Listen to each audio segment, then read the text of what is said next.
Mayong butag sa tanan, Pamilya Tubia, labi na gyud sa nagabilitid kung naga-birthday karon dawa. No? Say mo ni mo request sa ako na gusto nimo na mag-message ko sa imong mama. Grabe jud imong hangyo. So kali ako ni paningkamutan say. I hope na malipay mo sa akong message, no? Sa inyo ni mama ni mo sa imo kay Ate Jeline. Belated happy birthday Ate Jeline. Si Syra gyud ang pakanan ani Ate Jeline. So ang sa mawis nako sa kay Ate Jeline, daghan pa nga katuigan ang ihatag sa Ginoo.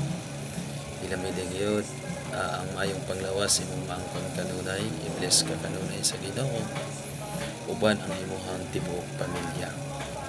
So padayon sa imong kabutan Ate Jeline, ang kaayo imong ipadayon ipakita sa imong isig na tao ang kaayo ni Ate Jeline. I hope na dili mo sa hangtod sa hangtod.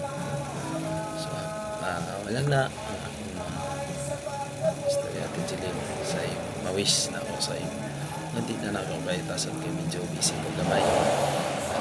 So belated happy birthday Ate Jeline.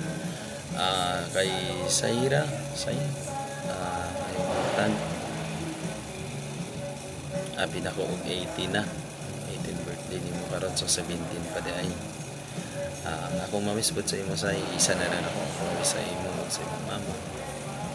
Ang akong mawis sa imo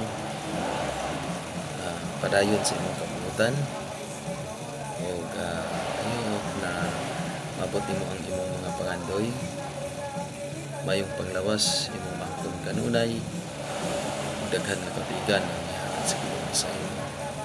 Ug ang imong kabutan say ipadayon nimo ang imong pagka masunurin sa imong ginikanan ug ang adunay kahadlok sa Ginoo say sa imong mga plano sa imong mga kinabuhi.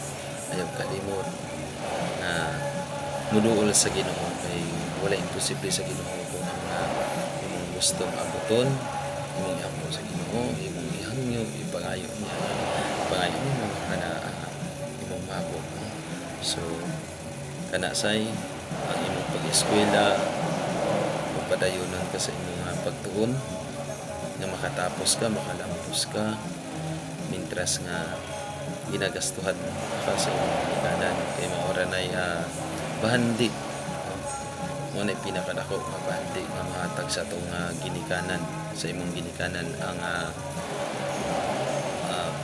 makatapos ka sa imong pag-eskwela. Walay ilog ana say walay makakuha ana kung makatapos ka sa imong pag-eskwela, mintras nga kaya pa kang gastuhan sa imong ginikanan, ipadayon o paningkamuti uban sa pag-ampo sa Ginoo nga matapos maabot nimo ang imong mga pangandoy sa kinabuhi. Padayon sa kabutan sa ira. So love ka sa imong tibuok pamilya o love ka namo siyempre. So mawala na Ate Jeline, belated happy birthday sa imo say. Happy birthday. God bless to all family Tubia. Good morning.